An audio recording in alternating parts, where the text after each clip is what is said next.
টানা বৃষ্টিতে পানি বাড়ায় কুড়িগ্রামে ধরলার তীর রক্ষা বাঁধে ধস দেখা দিয়েছে। এতে ভাঙনের ঝুঁকিতে পড়ছে স্কুল সহ বিভিন্ন স্থাপনা।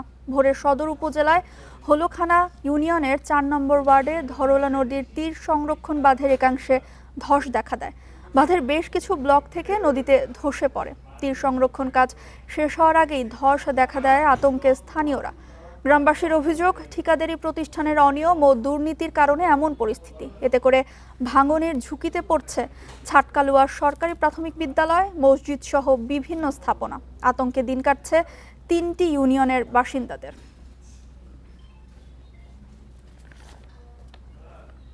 ধরলা নদীর বাঁধের ধস নিয়ে জানাতে কুড়িগ্রাম থেকে যুক্ত হয়েছেন সহকর্মী তামজিদ হাসান। তামজিদ, ধরলা নদীর তীর রক্ষা বাঁধের একাংশ ধসে গিয়েছে, এখন পরিস্থিতি কেমন দেখছেন এবং প্রশাসন থেকে কোনো ধরনের উদ্যোগ এখন পর্যন্ত নেওয়া হয়েছে কিনা জানাবেন।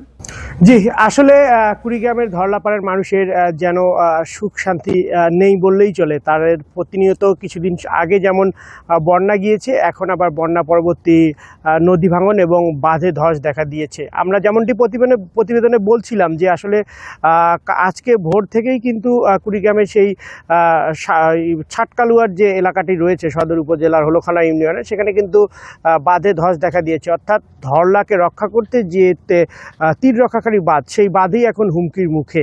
আমরা স্থানীয়দের সাথে কথা বলেছি, তারা আমাদের যেটি জানিয়েছেন যে এখন পর্যন্ত তারা সেখানে কোনো প্রশাসনের কর্তৃপক্ষ এবং পানি উন্নয়ন বোর্ডের কোনো কর্মকর্তার সড়ক উপস্থিতি দেখেননি। এখানে একটি ঠিকাদারি প্রতিষ্ঠানের কাজ চলমান আছে, তারাই মূলত সেটি দেখভাল করছেন।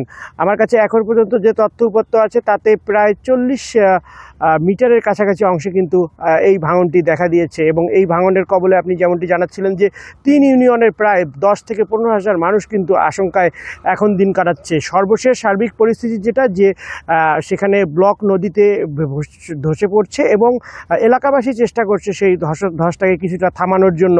আমরা প্রশাসনের কর্তৃপক্ষের সাথে যোগাযোগ করার চেষ্টা করেছি, কিন্তু আমরা বারবারই তাদেরকে ফোনে রিচ করার চেষ্টা করলেও আমরা এখন পর্যন্ত তাদের সাথে কথা বলতে পারিনি। একটু জানিয়ে রাখি, এই ছাটকালুয়া যে গ্রামটি রয়েছে, এখানে কিন্তু আজকে ২টি পয়েন্টে আমরা ভাঙন দেখেছি। অর্থাৎ সেখান থেকে ব্লক ধসে পড়ছে। এখানকার এলাকাবাসীর অভিযোগ যে ঠিকাদারি প্রতিষ্ঠান এখানে কাজ করছে, তারা নিম্নমানের বালু এবং খোয়া দিয়ে এই ব্লকগুলো বানাচ্ছে এবং নিম্নমানের তদারকির কারণেই এই ঘটনাটি ঘটছে। আসলে একটি বিষয় জানিয়ে রাখি, এই বাঁধটি যদি ধসে যায়, এরপরে যে তীর রক্ষাকারী আরেকটি বাঁধ আছে সেটিও কিন্তু ধসার সম্ভাবনা এই এলাকার মানুষজন করছে।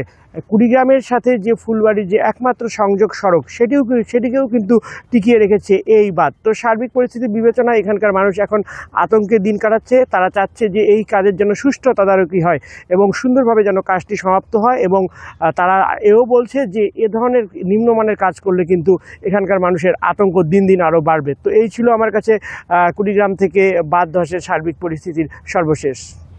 কুড়িগ্রাম থেকে বিস্তারিত জানাচ্ছিলেন সহকর্মী তামজিদ হাসান।